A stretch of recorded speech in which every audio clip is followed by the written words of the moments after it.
தேமுதிக மாநாடுனா எப்படி இருக்கும் என்பது உலக அறிந்த விஷயம். ஏன்னா 20 வருஷமாக எத்தனையோ மாநாடுகளை நம்ம நடத்தியிருக்கிறோம். அந்த வகையில் நீங்கள் கேட்குறீங்க, எல்லாமே க்ளீனாக ஆர்கனைஸ்ட் பண்ணியிருக்கோம். குடி தண்ணீர் லாரிகள், ஆம்புலன்ஸுகள், அது மட்டும் இல்லாமல் உணவுக்காகவே தனியாக ஒரு செக்ஷன், எல்லாமே ஃபயர் என்ஜின்ஸ், எல்லாமே பாதுகாப்பு விஷயமாகட்டும், தண்ணீராகட்டும், கழிப்பிட வசதிகளாகட்டும், உணவாகட்டும், ஈவினிங் டைம் நீங்கள் சொன்னீங்க எல்லா ஸ்நாக்ஸ், டீ, காஃபி முதல் கொண்டு எல்லாமே ஸ்டால் போட்டு பக்காவாக ஆர்கனைஸ் பண்ணியிருக்கோம். இல்லை, ஆல்ரெடி எக்ஸிஸ்டிங் இங்கே 4 பேர் இருக்காங்க. திமுக கூட்டணி, அதிமுக கூட்டணி, டிவிகே, இன்னொரு சைட் சீமான். ஸோ இதை தாண்டி இன்னொரு கூட்டணி வருமா அப்படின்றது தெரியாது. நிச்சயமாக எங்கள் கழக நிர்வாகிகள், தொண்டர்கள் யாருடன் நம்ம கூட்டணி அமைக்க வேண்டும் என்பதை தெளிவாக சிந்தித்து அவங்களுடைய ஒப்பீனியன் போல் இங்கே கொடுத்துட்டாங்க ஆல்ரெடி.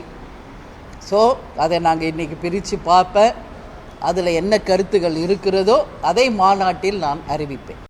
தமிழ்நாட்டில் இருக்கும் அனைத்து கட்சிகளும் தேசிய முற்போக்கு திராவிட கழகத்திற்கு தோழமை கட்சிகள் தான். கேப்டனுடைய குரு பூஜைக்கு கூட நீங்கள் பார்த்தீங்க, எல்லா கட்சி சார்பாக பங்கேற்றிருக்காங்க.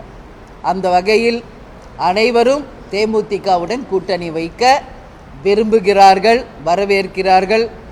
அதை நிச்சயம் உரிய நேரத்தில் சரியான ஒரு முடிவை நாங்கள் எடுத்து அதை அறிவிப்போம் என்பதை தெரிவிச்சுக்கிறோம். இந்த ஆட்சி சொன்ன அத்தனை வாக்குறுதியை நிறைவேற்றிட்டாங்க. இந்த ஆட்சி சிறந்த ஆட்சியா இல்லையா என்பதை தீர்மானிப்பவர்கள் மக்கள் தான்.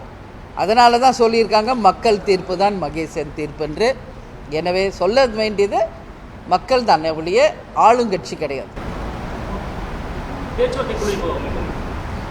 இப்போ மாநாடு முடிந்த பிறகு பொங்கல், யாரும் எல்லாம் பிஸியாக இருப்பாங்க. தை பிறந்தால் வழி பிறக்கும். தை மாதம் பிறந்தவுடனே நிச்சயமாக அதற்கான பேச்சுவார்த்தைகள் எல்லா பக்கமும் தொடங்கும். எங்களுக்கு 4ஆம் கட்ட ஒரு சுற்றுப்பயணமும் இருக்குது. இதெல்லாம் முடிகிறதுக்குள்ளே கூட்டணியும் முடிவாகும். விருப்ப மனு ஒரு நல்ல நாளில் தலைமை அலுவலகம் நாங்கள் அறிவிக்க இருக்கிறோம். தமிழ்நாடு முழுவதும் யாரெல்லாம் தேர்தலில் போட்டியிட இருக்கிறார்களோ அவங்க விருப்ப மனுவையும் தர இருக்கிறார்கள் என்பதையும் இந்த நேரத்தில் உங்ககிட்ட சொல்கிறேன்.